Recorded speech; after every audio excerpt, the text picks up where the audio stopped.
What if the person you hold dearest is approaching the final chapter of their life and you haven't even noticed?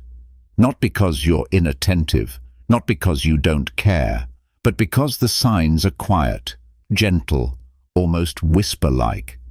They don't arrive with drama. They show up softly, spiritually, hard to detect unless your heart is fully present. Before the body begins to weaken, the soul often starts to communicate, not with words, but through subtle shifts, emotional, energetic, and deeply intuitive. These signs can go unnoticed if we're not truly tuned in.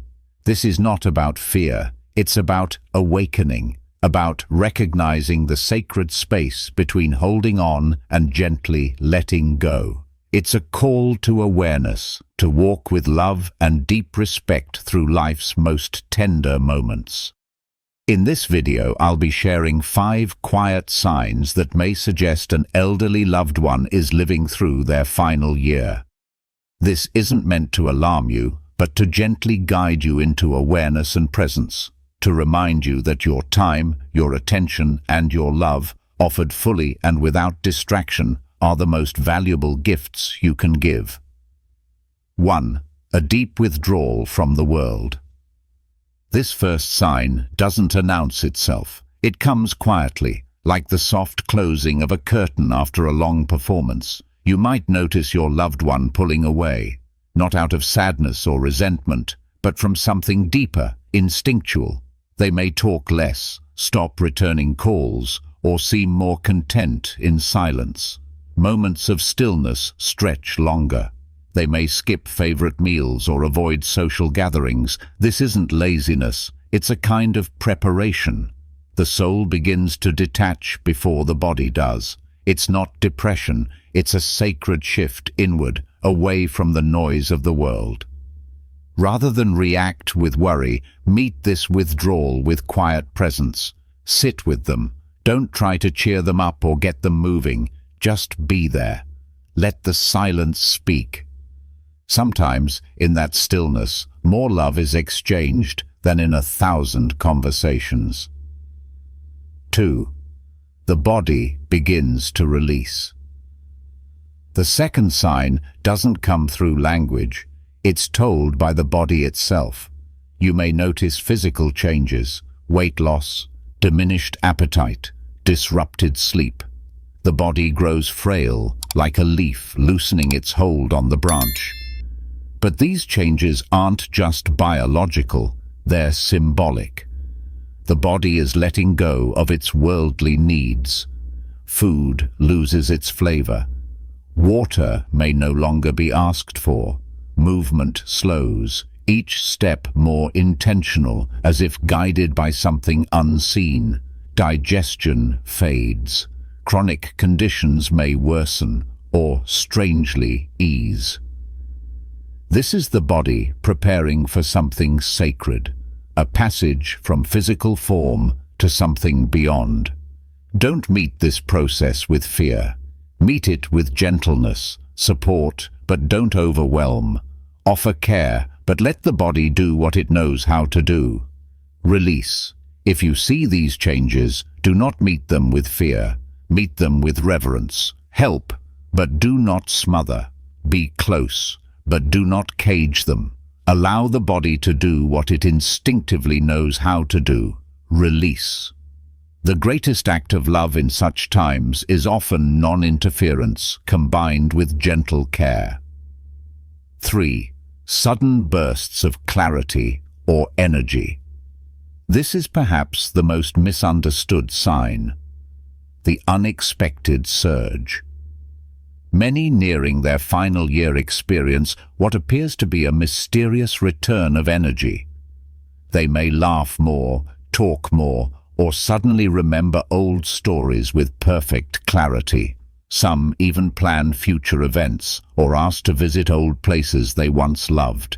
You may think they are getting better, but this is not always the case. In many traditions, this is called the final bloom, the spirit gathering its last light, shining it outward one final time before retreating completely, like a candle flaring up before going out. The soul wants to express, to finish, to give a final gift. Do not be confused. Be grateful. This moment is not a sign of recovery, but a rare blessing. Listen closely. Let them speak. Let them guide you. This is when many share their deepest truths, when secrets are released, when forgiveness is offered, when wisdom pours out like a river. Do not dismiss these moments as random. They are sacred. 4. A return to the past. As the end of life approaches, the heart and mind often begin a quiet journey backward. Elders may start revisiting old memories, not randomly, but in a way that feels almost intentional. They speak of childhood moments as if they happened just days ago. Names you've never heard resurface with emotion. Stories of long-lost siblings, first loves, or the house they grew up in may bring tears or laughter. It might seem like they're drifting, but they're not lost. This isn't confusion, it's remembrance. The soul is gathering itself, piecing together a lifetime into one final, meaningful story. It's not dementia, it's reflection with purpose. There is clarity in this backward journey if you listen with your heart. In those moments, don't correct them or pull them back to the present. Follow them. Ask questions. Be part of their walk down memory lane. You'll find beauty there and wisdom that only surfaces when someone is close to their final horizon. 5. A quiet readiness and peace. The 5th sign is subtle, yet the most profound. A calm readiness. They may speak less, but their presence carries a quiet message. I'm at peace. I'm ready. Sometimes they smile softly or stare beyond the room as if seeing someone unseen. There's no fear, just a quiet surrender. No panic, only peace. The soul knows when it's time, even before the mind fully understands. This acceptance may look like detachment, but it's really a return to something greater, a return to wholeness. They may say things like, I've lived a full life, or I'm tired, but I'm okay. Some may speak of dreams, of light, of rivers, of being called home. Others describe encounters with loved ones who've passed before them. These moments are sacred. Honor them. Don't cling. Don't try to stretch time. Instead, meet their peace with your own. Sit beside them in stillness. Walk with them in dignity. This isn't the end. It's the fulfillment of a life's journey, a return to source. Final message: love, presence, and letting go. Dear friend, death isn't the opposite of life. It's woven into it. It's a continuation, not a conclusion. When someone you love is nearing their final season, don't be afraid. Be present. Be gentle. Be love itself. Let their transition be wrapped in grace, not panic. Give them what they gave you: care, comfort, and deep, unconditional love. And when the time comes, let go, not with despair, but with reverence. Because what matters most isn't how long they stayed, but how deeply they lived and how fully they were loved. May you walk beside them not in fear, but in honor. And may the wisdom of their journey remind you to cherish every breath, every moment, every sacred goodbye. Like the setting sun that signals not darkness, but the promise of a new dawn elsewhere. The final year of life is not a tragedy. It is a sacred preparation. These signs, the quiet withdrawal, the physical shifts, the sudden bursts of energy, the return to old memories, and the deep sense of peace are not just changes. They are the soul's gentle message to us: I'm getting ready to go home. When you begin to notice these signs, don't respond with fear. Don't let grief overwhelm you. Instead, lean in, be fully present, create space for stillness. Say less, feel more, listen deeply. If you find yourself in tears, let them come, but let those tears nourish love, not sorrow.